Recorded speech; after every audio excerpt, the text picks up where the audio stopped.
Cara-cara hal besi lah. Tak bila pertukaran besi panggil dia. Bila mula sejarah asal tersebut. Tak kita buat kita. Kita sebelum kita buka tu kita kena buat itu. Macam mana? Dalam Kena tahu. Mana dia? di awal dulu. Awal ni Masuk ke tu. pasti masih juga lah. Sini tak masuk ke terowongan tak? Kalau lagi taksi.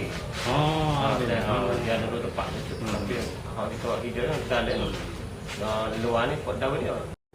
Menjadi seorang pengusaha tukang besi sendiri bukanlah senang dan tidak akan berasa terlalu sukar jika ilmu di bidang tersebut telah mantap sepenuhnya. Namun cabaran sebagai pekerja untuk menjadi pengusaha juga pasti ada. Beliau yang dulunya menimba pengalaman sebagai pekerja tukang besi dengan majikannya dari kaum Cina di kampung Aurduri dekat sini kira-kira 15 tahun lalu. Katanya, premis awal tempat beliau bekerja itu adalah sebuah bengkel besar, seumpama kilang yang hanya melibatkan di bidang besi sahaja, dan beliau ketika itu perlu menyiapkan segala tempahan menurut masa yang ditetapkan.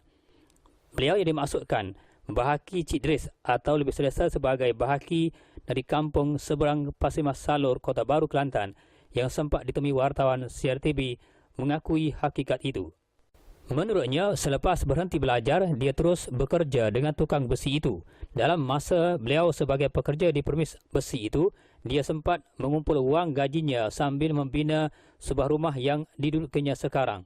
Pada ketika itulah, nalurinya berbisik untuk beliau berhenti sebagai pekerja di permis tersebut untuk tujuan membuka permis yang bersabit dengan tukang besi sebagaimana sekarang. Ketika mula-mula dibuka, pembukaannya tidaklah sepenuhnya sekadar menumpang di garaj kereta milik rakannya di kampung itu.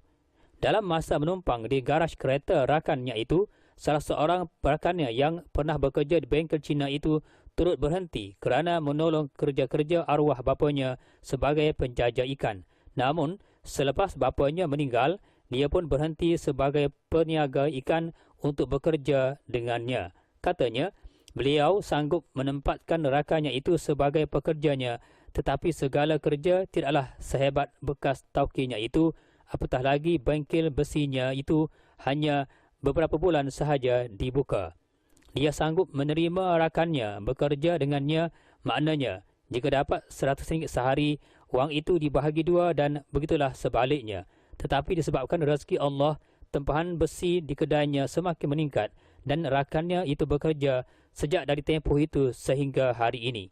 Tentang modal menurutnya, dia tidak mempunyai modal untuk menyelaraskan kedai dan peralatan yang diperlukan.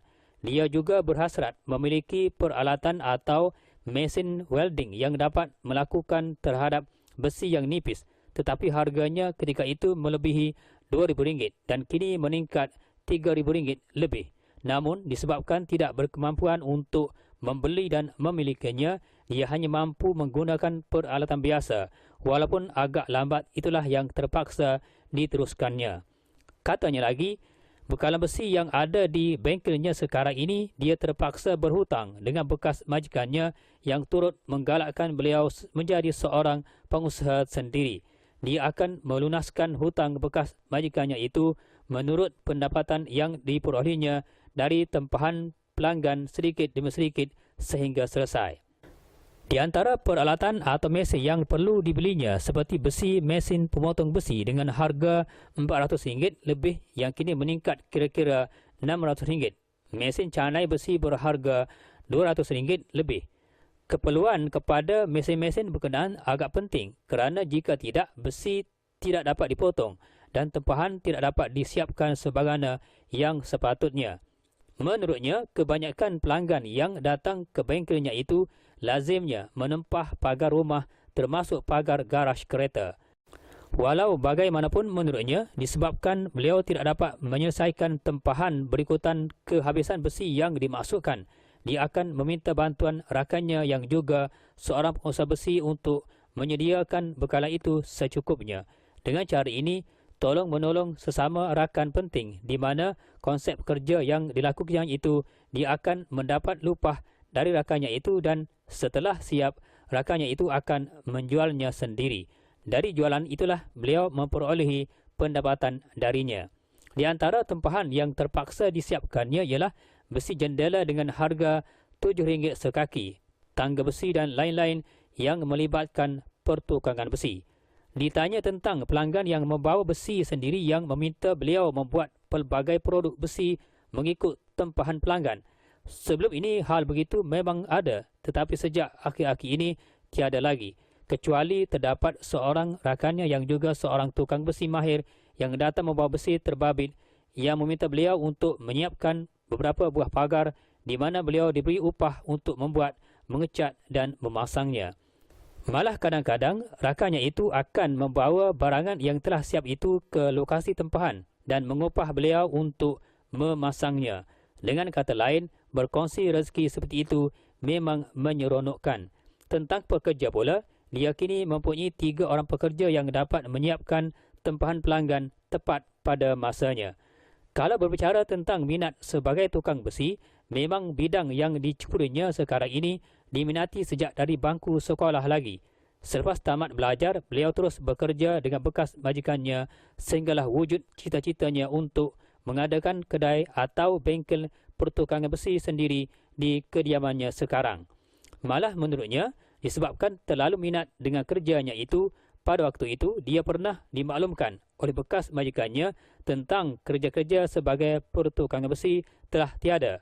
Beliau pun memberitahu bekas majikannya supaya membenarkan beliau bekerja di tempat lain dan jika ada kerja-kerja berkenaan selepas itu, beliau meminta bekas majikannya itu memaklumkan kepadanya dengan segera. Katanya lagi, selepas beliau bekerja dengan bekas majikannya selama 15 tahun itu, beliau pada masa itu belum lagi mengadakan bengkel besi sebagaimana di kediamannya sekarang.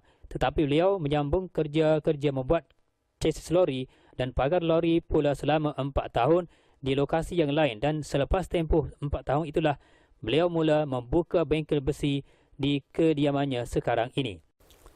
Ditanya tentang perbezaan di antara cabaran yang pernah disahutnya sebagai bekas pekerja dengan jawatan baharu sebagai pengusaha sekarang ini, beliau menjelaskan ketika bekerja dan sebagai pekerja dengan bekas majikannya dulu, dia akan menyiapkan segala kerja-kerja yang diminta secepat yang mungkin.